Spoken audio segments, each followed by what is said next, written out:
Sinasabing ang pinakamahirap na uri ng gutom ay hindi ang pagkalam ng sikmura, kundi ang gutom sa pag-alala ng mga taong minsan mong itinuring na buhay. Ang bawat paghinga ni Aling Nena ay tila isang mabigat na pasanin.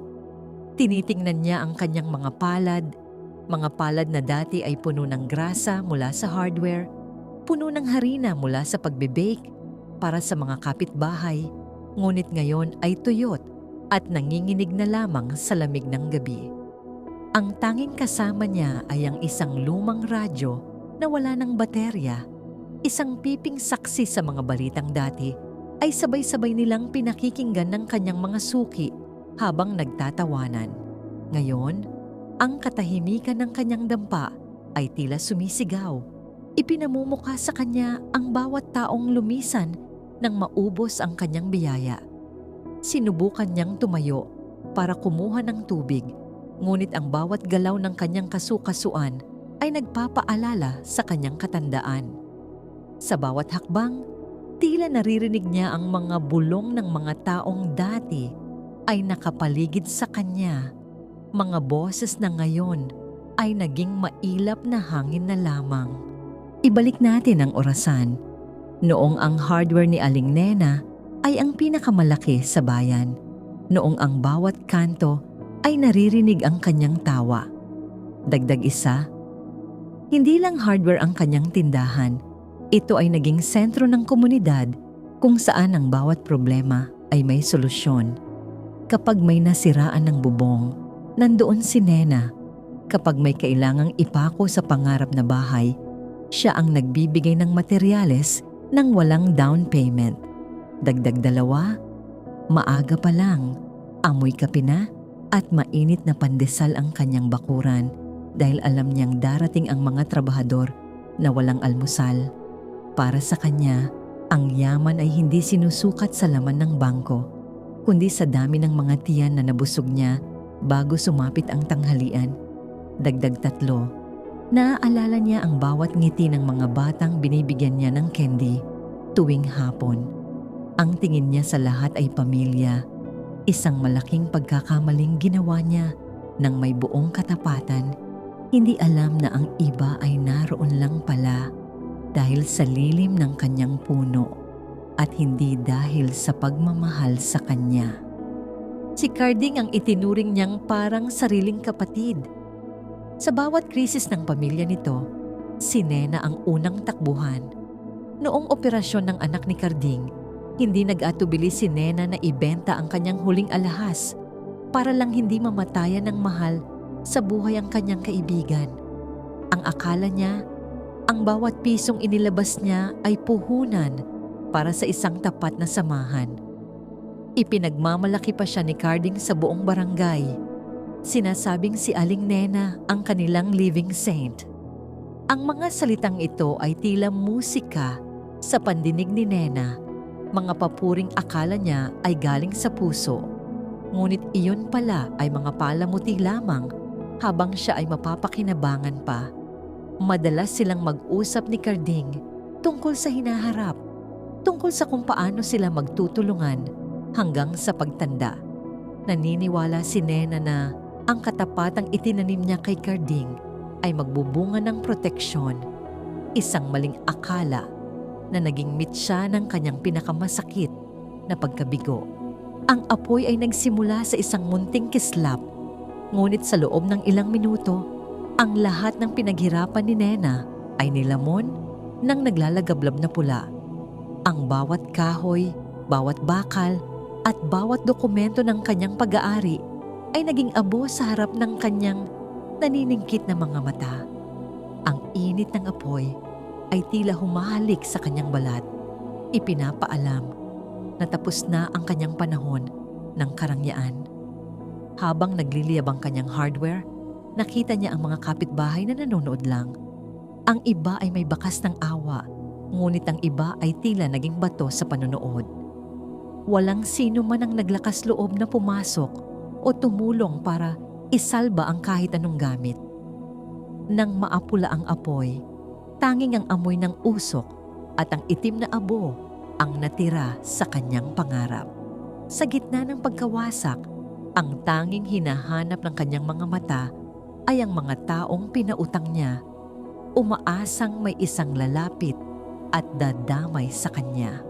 Paglapit niya kay Carding, bakas sa mukha ni Nena ang labis na kahihiyan. Ang dating reyna ng hardware ay ngayon ay tila pulubi sa sariling bayan. Ang kanyang duster ay marumi at ang kanyang mga tsinelas ay pudpod. Bawat hakbang patungo sa bahay ni Carding ay tila pagpasan ng krus. Ramdam niya ang panginginig ng kanyang tuhod, hindi dahil sa pagod, kundi dahil sa kaba kung paano siya tatanggapin.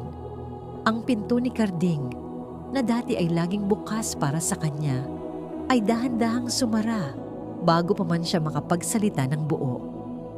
Ang tunog ng pag-lock ng pinto ay tila isang baril na tumama sa kanyang dibdib. Isang malinaw na mensahe ng pagtatapos. Nena, mahirap ang buhay ngayon. Huwag ka namang maging pabigat. Ang mga salitang lumabas sa bibig ni Carding na tila lason. Hindi makapaniwala si Nena na ang taong binuhay niya ay siya ring taong magsasabi sa kanya na siya ay isang pabigat.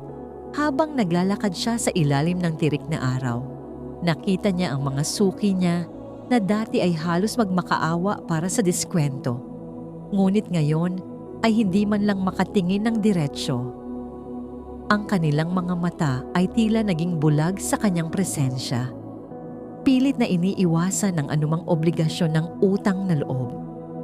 Ang dating ate Nena ay naging iyong matandang sunugan na lamang sa kanilang mga bibig.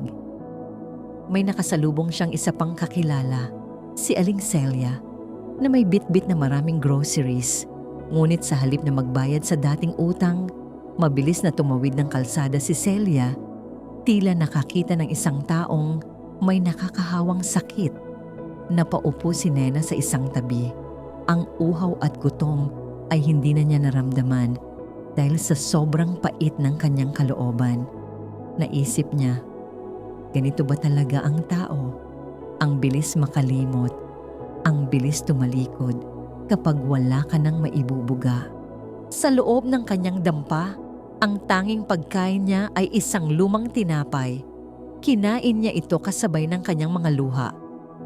Iniisip niya kung nasaan ang hustisya sa mundong kanyang pinaglingkuran ng may buong katapatan. Bawat kagat sa matigas na tinapay ay tila sumisimbolo sa kanyang unti-unting pagkadurog.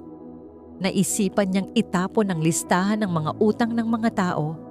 Ang notebook na puno ng mga pangalang hindi na kailanman magbabayad. Pero sa kabila ng lahat, hindi niya magawang magalit ng tuluyan. Ang puso niya ay sadyang ginawa para magmahal. Lumuhod siya sa malamig na sahig. Ang kanyang mga tuhod ay nanginginig habang bumubulong ng panalangin. Panginoon, kung ito na po ang dulo, tanggapin niyo na po ako.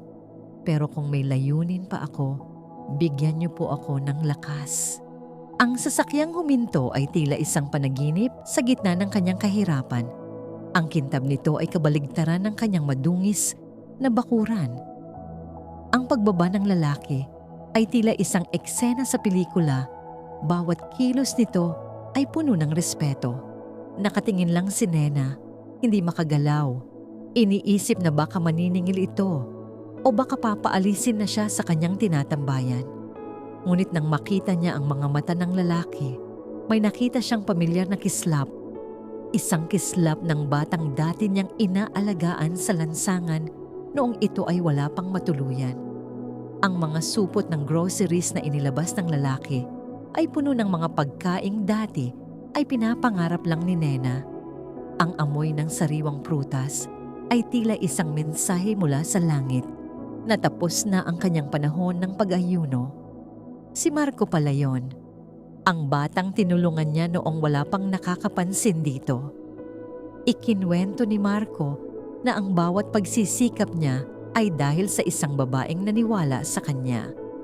Ang mga lumang unipormeng nilabhan ni Nena para sa kanya ang naging baluti niya sa malupit na mundo ng kolehiyo.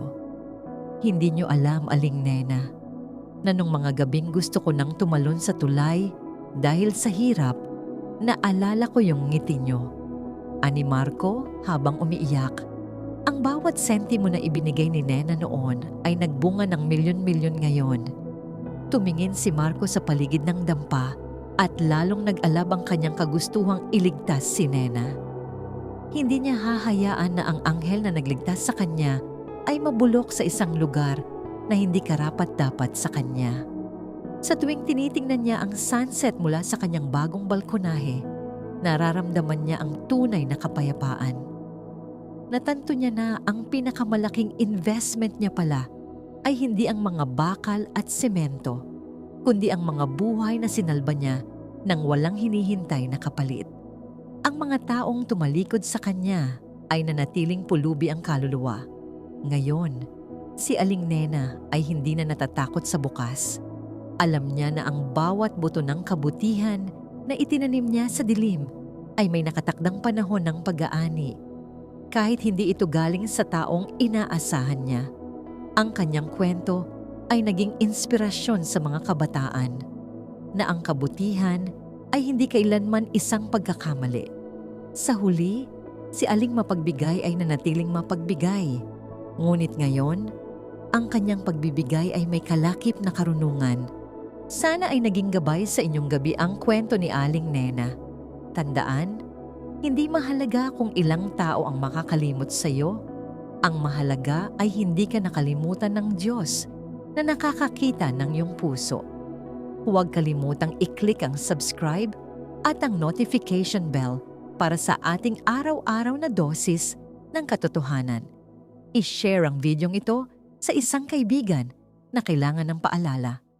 Hanggang bukas mga kapatid, ito ang Real Talk Diaries Daily, muling nagpapaalala. Ang kabutihan ay kailanman hindi nasasayang. God bless po.